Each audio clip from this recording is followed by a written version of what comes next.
Using his freedom of speech to its fullest extent, it's John James and Freedom's Pep Rally.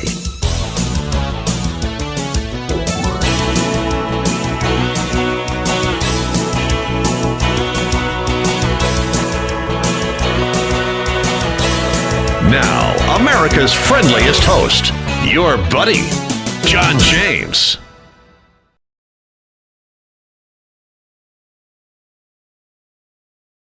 All right, so you want to move your kids into homeschooling, but you don't have any idea how. You know the indoctrination camps are getting worse and worse and worse, and there is no end in sight. How do you change it? Well, homeschooling is a great way to do it. It promotes not only better learning, better ratio, parent-teacher, or rather, parent-teacher, teacher-student ratio, and in addition to all that, more family time. Some parents may not welcome that. I think most would. Here is a trailer from Schoolhouse Rocked, and we're going to have one of the producers of it, Yvette Hampton, coming right up. First of all, if you're watching on video, you'll see the trailer. If you're listening on the radio, you will hear what it's all about. Here we go. You're not inadequate. You are perfectly capable.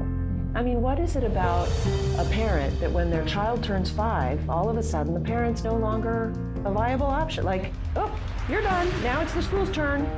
I think the quality of education has steadily deteriorated in America. There is an agenda to steal our children. You feel inadequate because you've been taught by our school system that you're inadequate.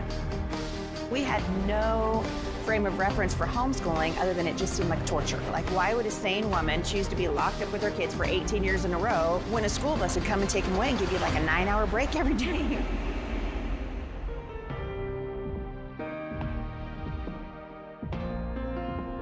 No one knows your child better than you do, and no one loves your child more than you do. And homeschooling changes the game on everything. Homeschooling allows us to say to the child, what sort of life do you want? What sort of God-given dreams, talents, and abilities is he speaking into you?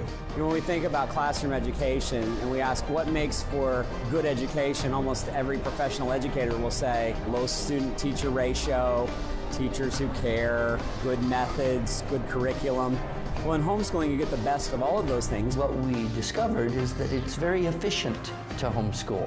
You have the person who knows the student the best. You have the ability to customize the curriculum around the student. You have a great student-teacher ratio. And I realized I am accomplishing with Sierra in 25 minutes to an hour every day what is taking the school system 8 hours a day, 5 days a week to accomplish with my older daughter. I loved watching the light bulb come on and watching her want to sit down and read with me. And I loved spending time with her. There are just so many benefits, including being able to have a relationship with your own children. Continue doing what you're doing.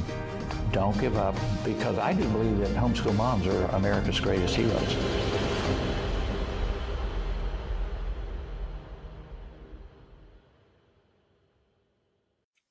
November 12th.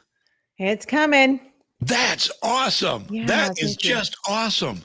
Thank you. Now, Schoolhouse Rocked has been a thing for quite a while. I mean, did you and your husband both develop it together? Well, actually, yes. However, it started with my husband. He worked in the Hollywood film industry for many years, and we were a homeschooling family. And so about 5 years ago, we just decided to make this documentary. And actually, he was the one who came up with the idea of it. The Lord put it on his heart. And really, it was because we said that we would never homeschool because we bought into all of the lies and negative stereotypes and misconceptions about homeschooling. And once our eyes were opened, we really wanted to share that message with the rest of the world. That's amazing. Now, your husband is Garrett. Yes. And wow. So you're on the road now? Are you still on tour doing the promotion for this? No, we actually have landed in Tulsa, Oklahoma. We have a home now, but we were on the road for several years filming this documentary, and it was amazing. We've circled the country twice, and so we wanted to get a really broad view of what homeschooling was like across the nation, not just, we're from California, so we didn't want to just look at homeschooling in California. We wanted to look at it nationwide. Right. Well, that's amazing because homeschooling your kids gave you the ability to Yes. travel the country and see the country and promote this homeschooling agenda that you're working on while teaching the kids, while keeping Yes. the kids in school and not displacing them. I Oh, mean, yeah. what a great opportunity. Yeah, it was incredible. We say that our girls have gotten to drive the map instead of just looking at it in a book. And and we have made it to a little, I think 31 states is somewhere around there. I need to count because we just took another road trip and hit a few more states. And so it has been a great privilege for them. They've been to more states than most adults could ever say Yeah. that they've been to. Absolutely. Have you been to Maine or New England? No, not yet. It's on Oh. our list, but Oh, we've not good. made it that far yet. Good. Yeah, that's where we are. We're in Maine. New England's a pretty nice place. Yeah. We're pretty heavily lefty controlled right now. Sure. But it's still a beautiful state, and would love to have you here. And I'm sure parents want to hear your story. I mean, a lot of parents are saying, I can't, and I hear this all the time. No, I can't afford it. I don't have time. My husband and I work. We'd love to, especially with what's going on now. Critical race, we're one of the whitest states in the nation, Yeah. and critical race theory has taken a stronghold here. There's nobody, by and large, this is not a racist country. Right. No, it's really interesting because years ago when my husband and I were kids, we grew up in the 80s and 90s, and the concern when we started homeschooling our daughter, we're in our 11th year of homeschooling. So 11 years ago, our greatest concern was that they would go into public education and be taught evolution. And it never crossed our minds that they would be taught, CRT and comprehensive sex ed and all of the other garbage that's being taught in public institutions Right. now. And so it has gotten so much deeper as our girls, so we have two daughters, and as they've grown, we've just witnessed the demolition of this institution. But what's interesting is that it's not by mistake. A lot of people will say, the public schools are failing. Oh, no, they're not. They're actually doing exactly what they set out to do. It's been Right. decades and decades, generations upon generation, who have implemented this indoctrination into our kids. And it's why our country is where it is today, is because of the indoctrination that has gone on in the minds of these children, instead of parents taking that responsibility to keep them home and teach them their values and their morals. They've handed them off to the state. And so the state has taken control. The country has taken control, thinking that they are the ones who are responsible to teach kids. And with what's going on today and the fact that the kids, the morals should come from you. Right. The morals come from mom and dad, from the church, Right. from, the people that the parents choose to have instill morals in their kids. For us, Right. it was us, my wife and me. It was our church. And we kept close tabs on the school when they were growing up. But I've got to tell you, when my kids were growing up, my kids are all, I've got a 33, 34-year-old and a 31-year-old now and some grandkids. But it wasn't anything like this Right. back then. And now it's like out of control. How do you think they justify teaching all of this so-called educational stuff, which is actually opinion? How do they justify teaching it as fact-based curriculum when it is all it's called? I mean, the very title is theory. Right. Well, I don't know that they can justify it truly, and they haven't had to justify it really until COVID hit. That's been one of the most interesting things about COVID, is that parents have just handed their kids off, sent them to school. They haven't asked questions. They've just let the school do what they do. Excuse me. And, parents just have thought, well, they're learning math and science and history and all the things that we learned as kids growing up. But they have parents have been really, for all intents and purposes, kind of stuck their head in the sand and pretended like they didn't know what was going on, or really genuinely didn't know what was going on. Right. And then when COVID hit and kids started doing, online school, and Right. parents started to wake up. And that's the amazing thing about the timing of this film, is that we had planned actually to release this film a few years ago, and we had several delays. And we couldn't understand, okay, Lord, why is it taking so long to get it out? And then everything has unfolded over the last year and a half. And now we know why, because this is the perfect time. Parents' eyes and hearts and minds are open more now than ever before to what their kids are really learning. And they're starting to recognize the dangers of that. And so, yeah, I mean, they can't justify it. There's really no way to do that. But, there's a lot of things people can't justify, yet they continue to push their agenda because it's what they believe is the thing to do. Right. Yeah, they do push their agenda, and a lot of people buy it. And there are a lot of, I mean, face it, there are a lot of hands-off parents who, like it said in the trailer there, get the mom that thought, well, just, get rid of the kids for 8 hours a day, Right. and 8 or 9 hours a day, and, free up some time. And I think to an extent, a lot of parents do like a little bit of free time during the day, but there are other ways to get it. And Sure. that's where creativity and homeschooling comes in. Schoolhouse rocked. We're talking with Yvette Hampton. Now, you call yourself the producer, the writer, or all things as part of this movie? I'm the producer and the host. So I'm the Okay. one who gets to be somewhat in front of the camera. I did all the interviews. My husband is the behind the scenes guy. He's the director. And he did all the camera work, and he pretty much did everything else. He edited the film. He did almost all of it. Wow. So I got the fun part. I got to just talk to people. Just a beautiful job. It's just a great thank job. you. Very well done. Thank you.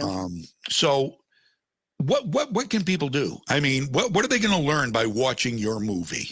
Sure. Well, we talked about the public school system, but this film really is not a film about what's going on in the public schools. We touch on that because, every good story has to have a villain. And Right. so in this movie, the villain is the public school indoctrination institutions. But the film really is to give hope and courage to families who are homeschooling, who maybe are thinking about homeschooling, and help them to see really the benefits and the blessings to their families. And again, going back to kind of debunking all of those misconceptions. So we talk about, the mom who feels inadequate, which, by the way, is pretty much every single mom we've ever met, including Right. myself. No mom ever feels like she's completely adequate to teach her child, but we are the most adequate because they're our children. We know them better than anyone else. We love our kids more than anyone else loves them. And so as their parent, we are the best teacher for them. So we talk about the all of the benefits of home education. We talked to a single mom, a mom who homeschooled her kids. She had 4 boys and she homeschooled them for 19 years, and how that can happen as a single mom. We address families who have children who maybe have a learning disability and how they can also homeschool. And, the socialization question, of course, that everyone continues to ask. Less and less people, of course, are asking that question than in years past. But people still wonder, how do homeschool kids socialize? And so that question is answered. Pretty much every question that people could ever have about homeschooling is answered in a positive way. And at the same time, we don't paint a perfect picture of homeschooling. We know that Right. it's hard, but it's worth doing. Absolutely. And now you had said that you can do as much teaching in just a few hours as it takes all day at Oh, a sure. public school.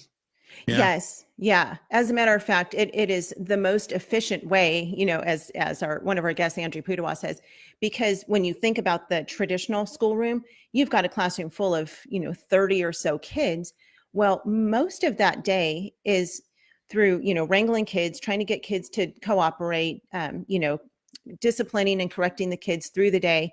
And there just are so many things. You have to have snack breaks, and you have to have recess, and you have to have lunch breaks, and all of the things that go into dealing with a whole classroom. But when it's just you at home, the actual day of instruction, even in a regular school, is for young kids. If we're talking, early elementary, Yep. you're talking maybe an hour or 2 of actual instruction. And when you're looking at middle school or high school, it's really only about 4 hours of actual instruction that's needed, even in a regular school. It's just all that other time is just wasted and taken up. So in homeschooling, you don't need that much time to home educate your kids, and you just incorporate it into the rest of your life, because they're not just learning the academics. That's an important part of it, but they're learning life. They're learning how to Yeah. budget, how to grocery shop, how to deal with doctor's appointments, how to deal with homemaking and cooking and cleaning and all of the things that make us up as adults. And so there's so much more to being home. And then, there are so many options pretty much nationwide for homeschoolers to be able to connect with one another. There's co-ops, there are all sorts of groups everywhere. And if there's not one in your area, a lot of people are just starting them up on their own. And so there are tons of options for kids to be involved in their local communities, in their churches, in their homeschool communities. And so yeah, education doesn't take that long. I've learned it's so much easier than you would think, especially if you have a support team around you, whether it's a church or other neighborhood members or other family members who have, an interest in what is going on in your family. And when families all have kids around the same age, and do they, in these pods that a lot of neighborhoods and churches are making, putting together, it's not necessary that the kids have to be all exactly the same age or grade level, right? Right. It's kind of going back to the one room schoolhouse model. And that's what happens in a lot of homeschool families, is that you can bring your kids together. My girls, for instance, they're almost 5 years apart. And so I have an 11-year-old and an almost 16-year-old. Well, there are several subjects that we do and always have done together. When in the early years, of course, while I was teaching my younger daughter how to read, my older daughter already knew how to read, but she would find other things to do during that time. But now we can read history together. We can study science together. We do a lot of read alouds just as a family. And the great thing about that is when you do things together, it really does help build a bond inside of that family, because we're experiencing life together. We're experiencing books together, music together, history and science, all of those things we get to do together as a family. And so my girls really do, they do a lot of school together. They do things separately. Of course, my 5th grader is not doing the same math that my 10th grader is doing. But yeah, there are great ways. And the same with, like you said, with different co-ops and stuff. You could have one mom who is really gifted in teaching history. She's a history buff. And then you've got another mom who's excellent at science. And so they'll, trade kids, and this mom will teach history to all the kids, and this mom will teach science to all of the kids. And it's a beautiful way for the community to work together and for families to just bond with one another. That's terrific. I love that. That just sounds so good to me. And even if you do have one or two family, cooperative that, there's neither family knows a lot about, say, science, or neither family is really that versed on history. The curriculum that is, I'm sure there's some great curriculum, which you probably recommend, that makes it easy to teach this stuff. And I'm sure as the parents are teaching, they too learn. And which is it's what a cool thing when a student and parent can learn together. Yeah. Oh, that is one of the greatest parts of homeschooling. Growing up, I went to a private school and I hated school. I hated the academics. I loved the social part of it, but I really struggled academically. And, when you're in a traditional school, your teacher cannot slow down for you when you're struggling in a subject. Math was my really difficult subject. I really struggled with it. And so I just don't have a mathematical mind. Well, my teacher could never slow down the class to help me and keep up with my needs, nor could she speed up for the student who was really advanced, who at this point was now just bored out of their mind because, they're ready to move on. And so with homeschooling, yes, I feel like I'm regaining my education all over again. I just told my husband the other day, I said, I legitimately do not remember ever being taught about the Holocaust. I mean, that's crazy to me. My girls know a whole lot about it because we've studied it together, but as I'm studying it with them, it's almost like my eyes are open for the first time ever. I'm like, wow, I did not know all of this. And so we've been studying it in bits and pieces for a few years, but it's like I'm learning it for the first time ever. And it is so much fun actually to regain my education, because we have this idea that when we're done with school, when we graduate at 12th grade or when we graduate college, we're done learning, we're done with our educational journey. And that's what I thought when I graduated high school was I'm all done. I don't want to do this anymore. And I never have to learn anything ever again. And we actually talk about this in the movie. And, it was years and years later, actually, it was after I started homeschooling my girls that I realized, oh, wow, there's so much to learn. There are so many amazing things about this world, this country, science, God's creation, everything that we can learn together. And so it really is a privilege and an honor. And there are times where I'm completely intimidated by what I need to teach my girls. And as my husband always says, you just have to stay one day ahead of them. Just read ahead, stay one day ahead, and you're going to be fine. And we do, I mean, there's lots of curriculum that really helps to assist in teaching. So it's not like I have to figure it all out myself. That's great. Now, are there people you can call to if you have questions about the curriculum? I'm sure, and there must be a lot of companies out there now catering to homeschoolers. Oh, countless, hundreds and hundreds of them. As a matter of fact, several of them are sponsors on the movie. So when you see the film, you'll see their logos pop up. But there are so many different curriculum options for every subject, for every learning style. You know, that's another thing, is all of our kids learn differently. Some are auditory, some are kinesthetic, some are visual. And so you can find the curriculum that fits best with your child's learning style.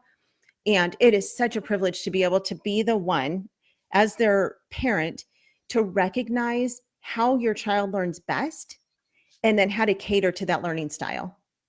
That's terrific. And do you recommend certain ones, or how do you tell what is good? I'm sure there's some bad ones out there too. Some not, I don't know, bad, but just not as helpful as others. You know, they're good and bad with everything. How do you know? Well, you know, it's funny, when we very first started talking about homeschooling, I had a friend who said, you know, you'll probably start out with one curriculum and then you'll kind of branch out and you'll find different, you know, things that you like for math and science and history and language arts and those things. And I remember thinking, well, why would I not just basically buy a canned curriculum and use that?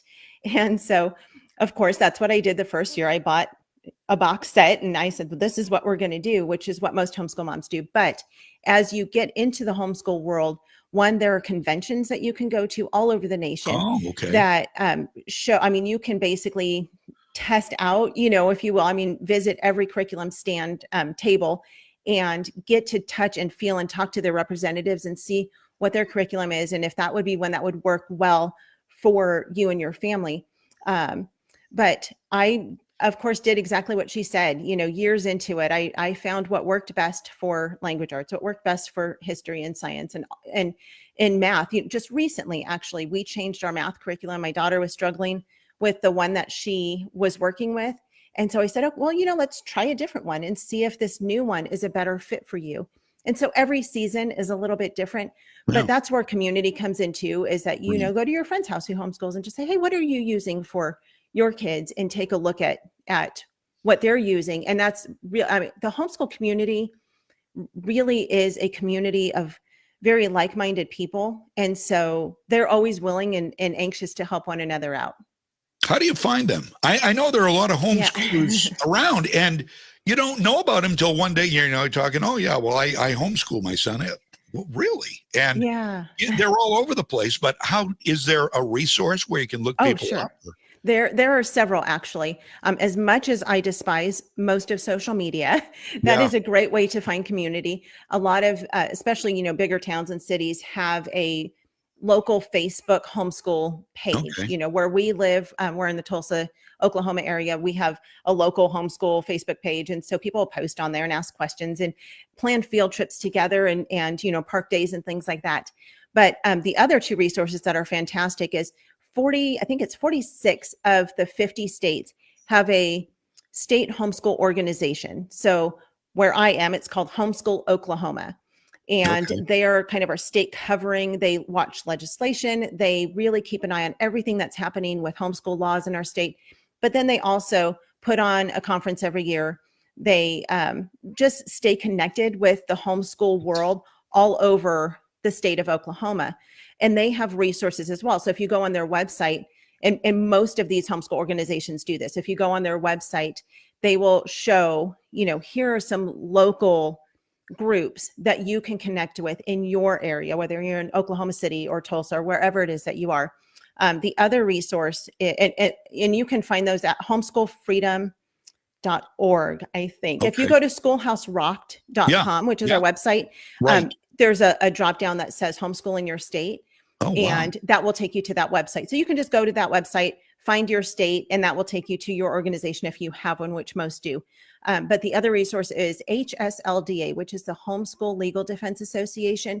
They also are a great resource. And you can go on their website and find local groups in your area as well. You just search by zip code and they'll tell you what groups are available. Very cool. Homeschool legal HSLD. It's HSLDA, Homeschool Legal Defense Association. Perfect. Tina asks, how difficult do you think it would be to homeschool your child as a senior if you've never done it before? We are preparing for the possibility for next year. Oh, that's a great question, Tina. I'm not going to say it would be really easy. Part of it depends on your child's willingness to be homeschooled. But in saying that, I do want to say you as the parent know what's best for your child. A lot of parents will ask their children, do you want to be homeschooled? Even though the parent knows in their heart that it's the right thing to do for that child. And foolishness is bound up in the heart of a child. Children do not know what's best for them. Even a child of 17 years old or 16 years old, they don't know what's best for them always. And so it's really your job and your responsibility as a parent to do what's best for them. So, but it's helpful, of course, for your child to be engaged in the process, to be excited about the process. And so I would really include them, not necessarily in the decision making of it, because if you decide that homeschooling is what's best for your child, do that, but then include them in the planning of homeschooling and definitely take time. Now, if you're looking at next year, you'll have the whole summer to kind of unschool them and move them into a smoother transition. If you pull them in the middle of the school year, I always recommend doing a couple of months even of unschooling or deschooling and kind of undo that idea of doing what the traditional school looks like, because as pretty much every homeschool parent does, whether you start in kindergarten or 12th grade, we all go into it thinking that it needs to look like the traditional school. You have to sit down at your desk at 7 a.m. and you're going to do school until 3 p.m. and you're going to make it look exactly like it looks in school. And you're going to have all the worksheets in front of them. And you might have a couple breaks mixed in there. But that is really not what homeschooling is. Really focus on the relationship with your child. That is the most important thing, is develop and build up that relationship and make it fun. Make it as fun as possible. And if there's a part where they're just really frustrated with something, take a step back, figure out where the frustration is and how you can help get them through that, and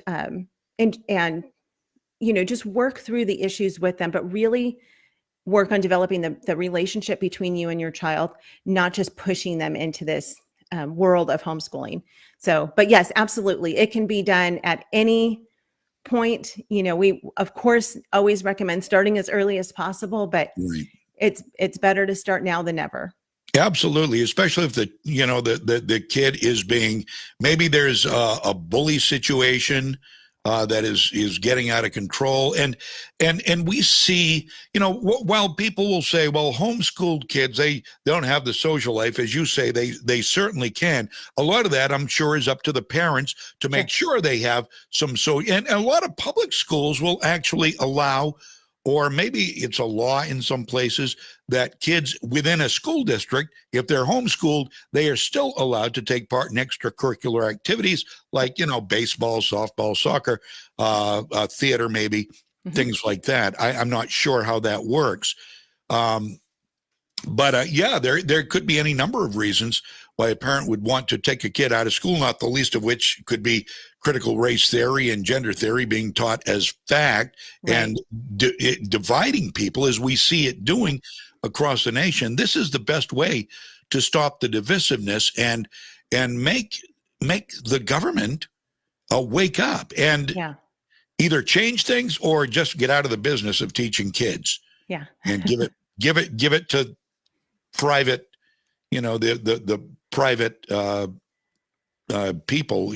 Put it in the care of individuals. And that's what America was built off. Everything the government gets involved in, you know how that goes. Everything. Not well. Right.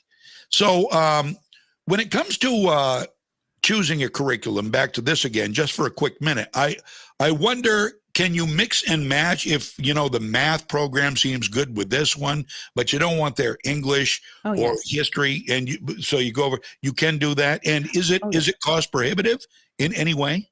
Oh, well, it depends on what you're using. Some are more expensive than others, but yes, right now, I say between both my girls, we're probably using 6 or 7 different publishers and curriculum for them because that's just what best meets their needs.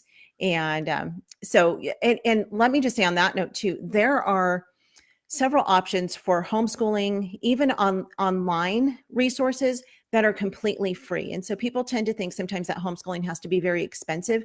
It can be expensive if you make it expensive, but it doesn't have to be. And there are plenty of online resources that people can use to homeschool their kids. And it doesn't have, you don't have to buy the most expensive, newest, shiniest books in order to teach your kids effectively. It does. History doesn't change, for one thing. I mean, history is history, right? Unless you're the government who's trying to change history exactly. and remove history. It's terrible, and they again, it's very frustrating, and it's hard to talk with them about it. Yeah. And as we've seen, our own Department of Justice is trying to silence parents from speaking out at public school board meetings. Oh, yeah. The school boards they elect, the schools they pay for. Terry McAuliffe in Virginia, I'm sure you know, he is pushing hard against allowing parents to be involved in telling teachers what to teach. This is a way to take care of that. Cameron says, remember how the gas can turned out when the government got involved. Yeah. I do remember. Yeah. You're talking about the safety piece, Cameron, I assume. Another question for you. My parents were always, I went to public schools. I never had any problems. I have some great memories of great teachers. This was a while ago, and things were a lot different back then. And I was the class clown, I'll be honest with you. So I sort of enjoyed the entertainment aspect of it. Didn't learn much, but I enjoyed that aspect. My mother would always say, I'd pretend to be sick. What kid doesn't? Right. You have that problem in homeschooling? Well, no, because I'm with my girls so much that I know them better than anyone else knows them. And so I know when they're genuinely sick, but there's no reason for them to pretend to be sick. They're going to be home either way. So it's not like I'm going to That's true. Yeah. send them off somewhere else if they're sick. Yeah. Send them to their room, maybe. Right. But, we have days where, maybe we're not feeling well. Actually, our family just got over COVID. We got it about a month and a half ago. And so we were down for about 2.5 or 3 weeks where literally no school got done. No academics got done because I say my girls had a very mild case, but my husband and I were pretty sick. Yeah. And so my girls just did, they read, they did some of their math. They did the things that they could do on their own after they were feeling well. Sure. But it's okay because I'm not bound to anyone else's scope and sequence and schedule for the year. We can just continue on where we left off. And that's exactly, what we do. Right now, we're getting ready to launch this movie next week. And so there's a lot going on right now. Typically right now I would be doing school with my girls, but I'm sitting here talking to you, which is a great privilege. And my girls are fully capable of doing what they need to be doing without my assistance. And so it's a beautiful way for a family to work together, and you teach your kids how to learn. And the thing is, it's not just checking a box. I really don't care about checking the box of having all the things done. I care about my children actually learning the material. Some might find this surprising. Unless the curriculum requires it, which very few of what we use does that, I don't test my girls. It's not required in the state that I live in. And I don't need to test them because I know what they know and I know what they don't know. And if they're struggling, I don't need to give them a math test, because if they're struggling with a math concept, I know that they're struggling with it because I look at their math work and see where they're struggling, and we slow down and we figure out where the missing link is, and then we continue on with the math lesson. And so I don't need to test them because I'm with them and I know exactly what they're struggling with and what they're exceeding at. So that's great. We're talking, by the way, with Yvette Hampton, Schoolhouse Rock, talking about homeschooling. Schoolhouse Rock, the movie, comes out next week, and we'll get to how you can see that coming up. I don't want to miss any questions, though. If anybody has a question, go ahead and post them on, I think, most of the social media platforms I get here. I'm not sure about Rumble at this point because that's kind of new for us. But Sarah says, what do you recommend for students with dyslexia? And that can be a very, inhibiting problem for some kids. Sure. Well, the first thing I will say is that God gave you your child. And again, you are the best teacher for your child. Do not buy into people telling you that you need to send your child off to have someone else teach them all day, every day of the school year. But there are programs, there are oftentimes in your local area, you can find help for students with dyslexia. And it's okay to get help in certain areas. We have had times with our kids where they've struggled with, I have one daughter who struggles with math. I think I may have said that. So we got her a math tutor, and it was not a big deal. It was something that I was struggling with, trying to explain to her. And so I found a local math tutor and I said, here, can you please help her? And it's been the most amazing thing. Well, it's the same when it comes to issues like dyslexia, is that you find someone who you trust who can help your child work through that. But there are resources as well. There's a great homeschool organization called SPED Homeschool. It's SPED Homeschool, and it's for special ed homeschool. And they deal with all of those things. We actually address this in the movie as well. But SPED Homeschool helps, they come alongside parents who are dealing with any kind of disability, whether it's, ADD or dyslexia, or maybe, even teaching children who have Down syndrome. And there are a variety of struggles that our kids deal with, but no one's going to take the time and put in the effort to help them like you as their parent will. In the movie, we interview a family whose son he was born deaf.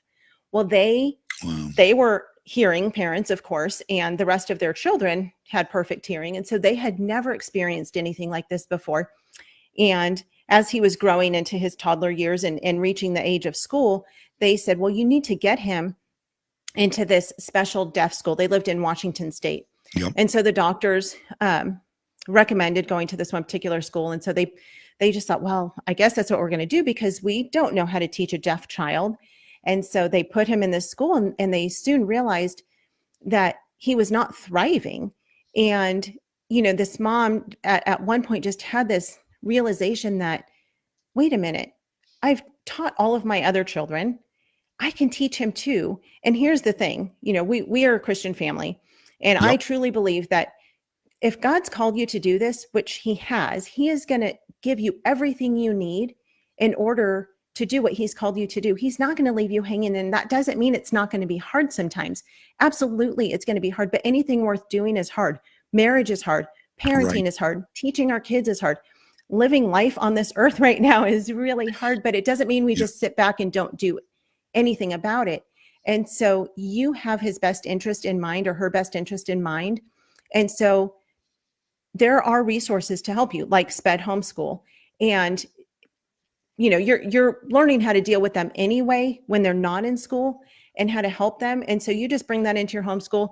Like we talked about earlier, you learn alongside of your child, and you figure out what's best for them, and you be patient with them. Don't expect them to do school like other children will do. Don't expect them to read and write like another child might do that, especially if you have other children in the home, and help them to realize that somehow this is a gift that can be used for good things. And, no one's going to encourage them like you will as a parent as well. So I think having the patience and finding the resources to help.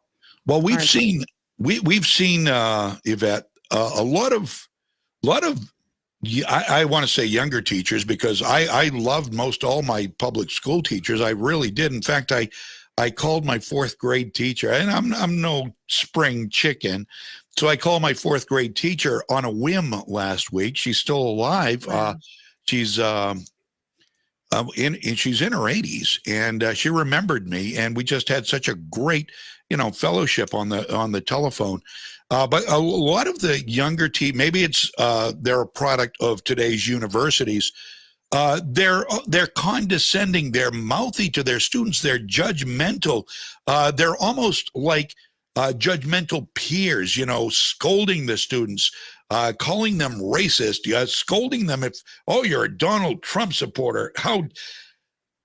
My head's going to explode. I see, what are they doing? What are these? They are supposed to be non-judgmental and mentors, if nothing else, and teachers. Yeah. And they are humiliating the kids. It's no wonder kids are damaged goods when they come out of the public schools sometimes. Yeah. And, I will say that's probably not the norm, but that certainly is happening.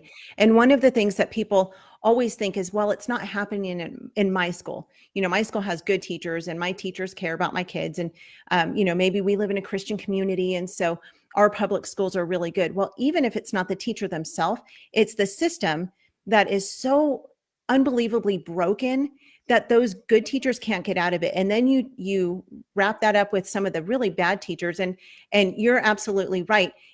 A lot of these young teachers, this is what they've been taught. I don't know if you ever listen to Charlie Kirk, but he goes on to the college campuses and he challenges these college students, and they're always so dumbfounded. They're like, oh, well, that can't be true because this is what I was taught in the classroom. Yep. And Luke 6:40 says a disciple is not above his teacher, but everyone, when he is fully trained, will be like his teacher. And what we have to realize is that whoever is teaching our kids, our children are going to become like them. They're basically an apprentice for the first 18 years of their life with whoever is holding that crown of teacher.